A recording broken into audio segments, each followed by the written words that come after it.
Hey, donc aujourd'hui on va parler de la potentielle invasion imminente d'hippopotames en Colombie apportée illégalement par Pablo Escobar.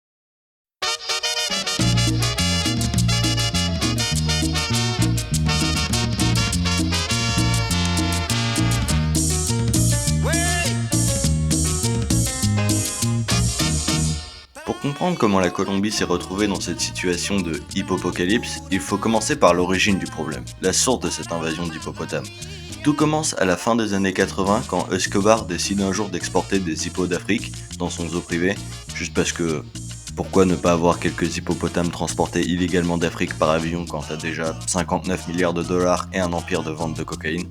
Le début de l'invasion commence en 1993 quand les autorités tuent Pablo Escobar et le gouvernement réquisitionne toutes ses propriétés, dont son zoo avec genre 200 animaux, des girafes, des autruches, des éléphants, des zèbres et bien sûr des hippopotames. La plupart de ces animaux ont été pris dans des zoos publics, mais comme vous pouvez imaginer, des hippopotames faisant en moyenne 1500-1800 kg, le gouvernement de Colombie s'est plutôt juste dit ouais, non. Non, non, non, non, non. Non, merci, mais non merci. On va pas se faire chier à transporter ces 4 hippos, ça fait quoi ça 1600 kilos. Ouais, non. On va juste les laisser mourir ici. Ouais, beaucoup plus facile. Et c'est exactement ce qu'ils ont fait. Mais les 4 hippopotames n'ont pas disparu. Au contraire, ils ont survécu et se sont multipliés à une vitesse alarmante dans le fleuve de Magdalena, le fleuve le plus important de toute la Colombie. De nos jours, des estimations estiment que... Attends, des estimations estiment... Vraiment Amir? Waouh, épique le script, bravo, bref. Des estimations disent qu'en 2019, il y avait entre 80 et 120 hippos dans la nature, dans un rayon de 340 km autour de la villa de Pablo. Bon, déjà énorme de passer de 4 à 100 hippopotames en 30 ans, mais ce n'est que le début, parce que d'autres estimations disent que si les autorités ne font rien pour stopper la reproduction rapide des hippos de Pablo, il pourrait avoir 1400 hippos en liberté dans le pays en 2034. Dans un rayon de je sais pas combien, juste regardez ça et dites-vous que ça c'était que 100 hippopotames. Donc 1400, ça risque de faire beaucoup.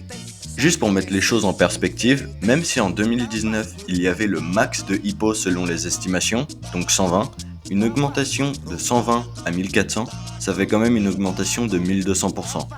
1200% plus de hippos en 35 ans. Et je pense que j'ai pas besoin de préciser que 1400 hippos autour d'une seule rivière de 1528 km de long, ça va avoir des très graves conséquences pour la faune et la flore locale. Il risque de totalement détruire la rivière du pays. D'ailleurs, fun fact, des 4 hippos d'origine du zoo qui appartenaient à Pablo Escobar, seulement un était mâle.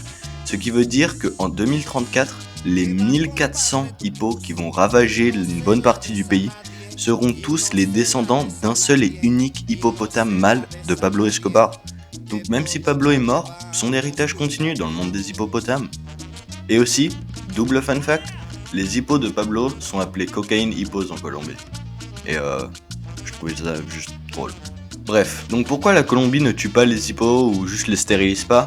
Eh bien, c'est un peu plus compliqué que ça. Déjà, pour ceux qui savent pas, stériliser un hippo, ça coûte 50 000 $. Même pas une blague. Laissez cette information mijoter dans votre crâne. Stériliser un hippopotame coûte 50 000 $. Pour vous donner une idée, le prix de 4000 m² ou 0,004 km² sur la Lune coûte 36 $. Et oui, sérieusement, quelqu'un peut vraiment acheter de la Lune au mètre carré. Donc, avec 36 $ pour 0,004 km² de terrain lunaire, avec 50 000 $, vous pouvez vous acheter 5,5 km² de la Lune. 5,5 km² de la Lune et stériliser un seul hippopotame coûte la même chose. Bref, juste pour dire que stériliser c'est non seulement très cher, mais aussi très difficile. Voici une citation de Monsieur Valderma, quelqu'un qui stérilise des hippos. Sí, aunque habíamos sedado el animal, casi se volcó la grúa que estábamos usando para ayudar con el predicamento. Era como estar en un dinosaurio en la película de Jurassic Park. Donc ouais, stérilisation, c'est pas vraiment une option pour empêcher la hippopocalypse imminente. Et depuis que, et c'est même pas une blague, l'armée a abattu l'hippopotame nommé Pepe en 2009, la population est contre le meurtre d'hippopotames. Donc la vie publique empêche tout meurtre d'hippopotame. Donc ouais, à part s'il y a une autre solution qui se présente, la Colombie va bientôt faire face à la plus grosse invasion d'hippopotames que le monde ait vue à cause de Pablo Escobar. En conclusion, si vous vous trouvez dans une situation où vous devez abandonner un animal, faites bien attention qu'il meure, ou il reviendra vous hanter avec une armée de ses descendants.